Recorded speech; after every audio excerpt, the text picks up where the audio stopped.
ঈদের নামাজ জমা শেষ হয়ে গেল। সমস্ত সাহাবাদেরকে জি মোলাকাত করছে, সাক্ষাৎ করছে, দাওয়াত দিচ্ছে, ভাই আমার বাড়িতে চলো, ভাই আমার বাড়িতে চলো।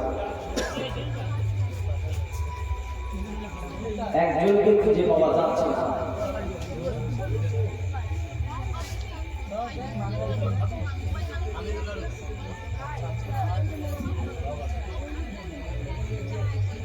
আমার ভাইরা বাবা একজনকে খুঁজে পাওয়া যাচ্ছে না।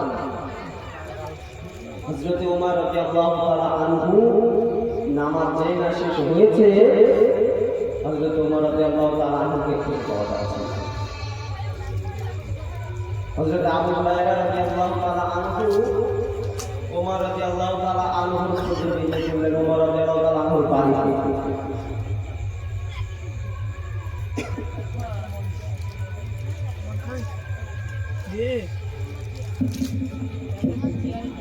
মুসলমান ভাইয়ের ছেলেমেয়েরা, পাড়া তরুণেরা, ও নবী পাকের উম্মত-উম্মতীরা, ভাইরা, মায়েরা, বোনেরা, বেটিরা, কানটা খাড়া করে শুনে রেখে দেন। হযরত ওমর রাদিয়াল্লাহু তাআলা আনহুকে ঈদের নামাজের পরে খুঁজে পাওয়া যাচ্ছে না।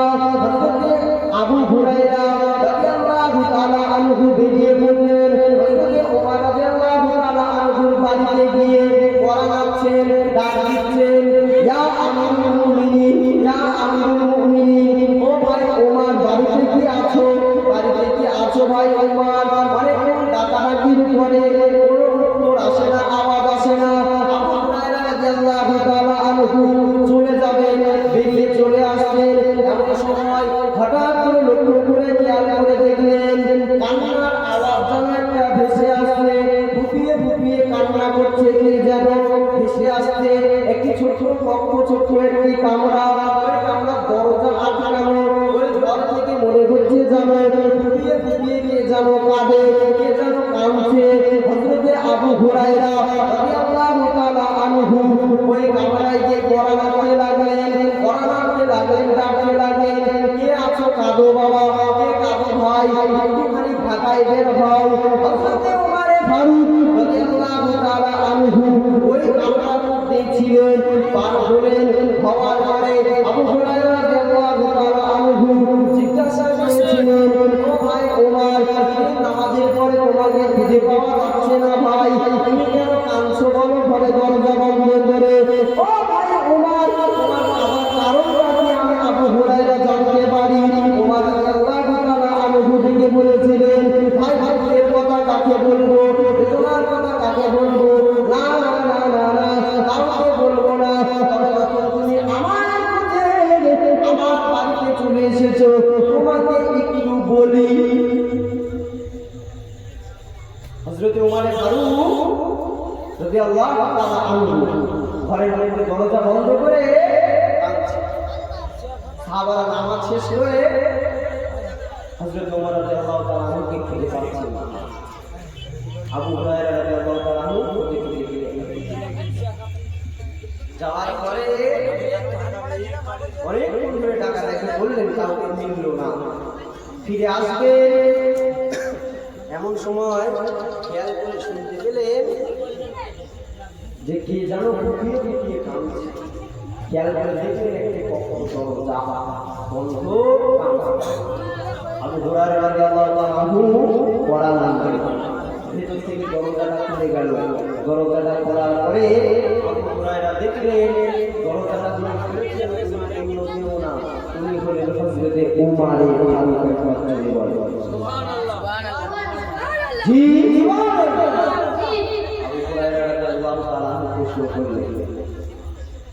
ভাই ওমর, আজকে ঈদের দিন, খুশির দিন, তুমি কেন কাঁদছো ভাই?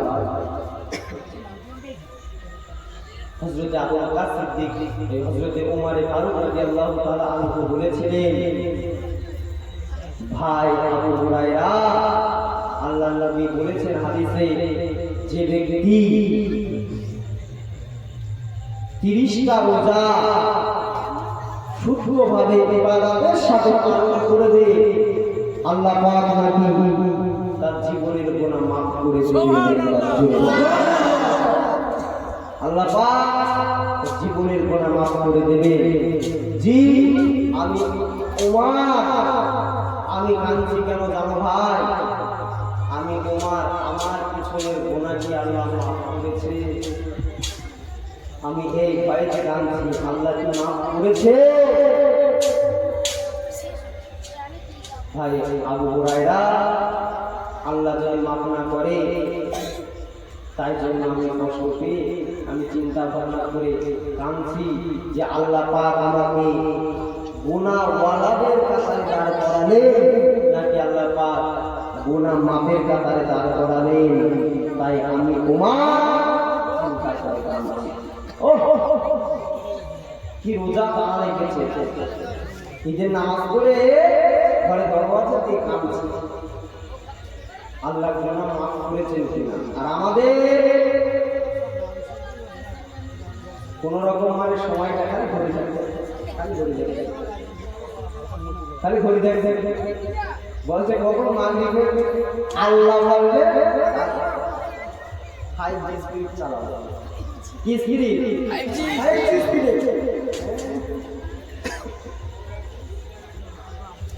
টুপি নিয়ে মাথায় দিয়ে বসেছে। কি করেছে? বসেছে ইফতার। বন্ধুরা করে না যে মাঠের মধ্যে এক জায়গায় চলো 4-5 জন মিলে ইফতারের আয়োজন করেছে, বসেছে। বসার পরে সব রেডি। একজনের ফোনে টোন দেওয়া ছিল আজান। কথা বুঝতে পারছে? ফোন আসলে আজান হবে, কি হবে? ফোন আসলে আজান হবে। আর যেই না ফোন এসেছে এ তো মনে করছে আমাদের মসজিদে আজান দিয়েছে, আর দুটো করে একদম গালে দিয়েছে। আমাদের রোজায় এমন হয়, তুই দেখলি না আজানটা কোথা থেকে আসছে? দেখলি না তুমি খেতে খেয়ে নিবি। আরো যুবক ভাইদের কথা কি বলবো, ঘরের টিফিনটা এঁটে মানে সব যুবক ভাইরা কাজ কাম না করলে বাপ মা কিছু বলে না, রোজা আছে ছেলে কষ্ট হয়ে যাবে কাজ করলে, তাই জন্য ঘরে দরওয়াজা দিয়ে মুভি ডাউনলোড করেছে। কি ডাউনলোড করেছে? বলে 4.5 ঘন্টা দেখলি, 4.5 ঘন্টা পার। ক ঘন্টা?